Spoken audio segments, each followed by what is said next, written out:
আমার প্রিয় ও স্নেহের 2024 সালের নতুন বছরের ষষ্ঠ শ্রেণীর ছাত্রছাত্রী বন্ধুরা, আশা করি তোমার সবাই ভালো আছো।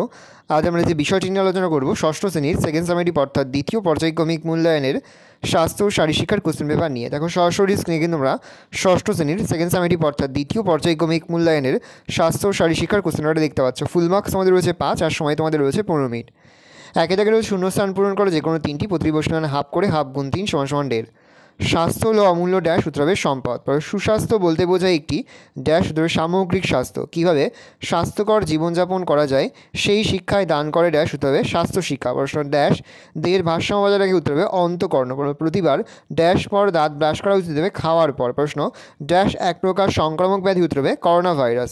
দুয়ের রয়েছে সঠিক উত্তরের পাশে ঠিক আর মিথ্যা বাক্যটি মানে ক্রস চিহ্ন দাও যে কোনো তিনটি, প্রতি প্রশ্ন হাফ করে, হাফ গুণ 3 = 1.5। প্রথম, স্বাস্থ্য শিক্ষার উদ্দেশ্য হলো ধূমপান, ড্রাগ ও মাদক দ্রব্যের কুঅভ্যাস বর্জন করা। উত্তর হবে ঠিক, তাহলে আমরা সত্য লিখব। প্রতিদিন স্নানের সময় জীবাণুনাশক সাবান ব্যবহার করা উচিত। উত্তর হবে ঠিক, তাহলে সত্য লিখব।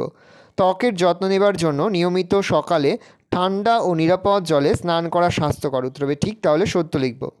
দৈনন্দিন খাদ্য তালিকায় ভিটামিনযুক্ত খাদ্য ও শাকসবজি বেশি পরিমাণে গ্রহণ করা উচিত। উত্তর হবে ঠিক, তাহলে সত্য লিখব। তিনি তাকে রয়েছে 2-1 কথায় উত্তর দেওয়া যে কোনো দুটি, প্রতি প্রশ্ন 1 করে 1 × 2 = 2।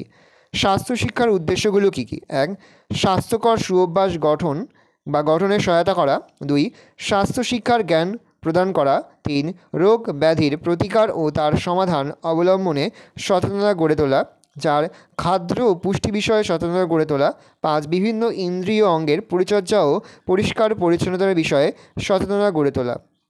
আরও বেশ কয়েকটি পয়েন্ট রয়েছে, এখান থেকে যে কোনো 2 থেকে 3টি পয়েন্ট তোমরা কিন্তু লিখে দেবে। পরে কানের যত্নের বিভিন্ন নিয়মগুলি কী? 1. স্নানের সময় বা অন্য কোনো সময়ে কানের মধ্যে যাতে জল না ঢোকে সেই বিষয়ে সাবধান থাকা উচিত। 2. নিয়মিত কান পরিষ্কার করা উচিত। 3. যানবাহন, শব্দবাজি ইত্যাদির বিকট শব্দ পরিহার করা উচিত। 4. কানে অতিরিক্ত ঠান্ডা লাগানো উচিত নয়। পরে হচ্ছে কোন কোন কুঅভ্যাস মানুষকে সমাজে হেয় প্রতিপন্ন করে? 1. মিথ্যা কথা বলা। 2. সহপাঠীদের বস্তু চুরি করা। 3. সকালে ঘুম থেকে না ওঠা, মারামারি করা, নেশা করা। 4. গালাগালি দেওয়া, হাত না ধুয়ে খাওয়া, অপরিষ্কার পোশাক পরিচ্ছন্ন ব্যবহার, হাতে থুতু দিয়ে বই বা খাতার পাতা উল্টানো, দাঁত দিয়ে নখ কাটা, যত্রতত্র থুতু ফেলা, নিয়মিত ফাস্টফুড খাওয়া, তামাকজাত দ্রব্য ব্যবহার করা। শিক্ষার্থীকে জীবনে সফল হতে হলে কী কী বর্জন করতে হবে? 1. দীর্ঘ সময় টিভি দেখার অভ্যাস ত্যাগ করতে হবে। দেরি করে ঘুম থেকে ওঠার অভ্যাস ত্যাগ করতে হবে। কোনো বিষয় নিয়ে অতিরিক্ত মাতামাতি বন্ধ করতে হবে। খারাপ পরিস্থিতিতে অন্যদের দোষারোপ করা থেকে বিরত থাকতে হবে।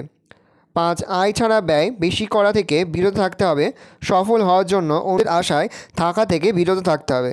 ভালো করে দেখে নাও, এই রয়েছে টোটাল তোমাদের সেকেন্ড সামেটিভ অর্থাৎ দ্বিতীয় পর্যায়ক্রমিক মূল্যায়নের ষষ্ঠ শ্রেণীর স্বাস্থ্য ও শারীরশিক্ষার কোশ্চেন পেপার। ভালো করে কোশ্চেনটা দেখে নাও। আশা করি ভিডিওটা ভালো লেগেছে। ভিডিওটা ভালো লাগলে ভিডিওকে লাইক করতে ভুলবে না। আর আমার চ্যানেল নতুন হওয়া লাইক করে সাবস্ক্রাইব প্রেস করে বা সেই বেল আইকন প্রেস করে যখন নতুন কোনো ভিডিও আপলোড করি সবার ফার্স্ট নোটিফিকেশন পেয়ে যাও। আর এই ভিডিওটি তোমার বন্ধু বান্ধবী আত্মীয় স্বজন সবার মধ্যে কিন্তু অনেক শেয়ার করে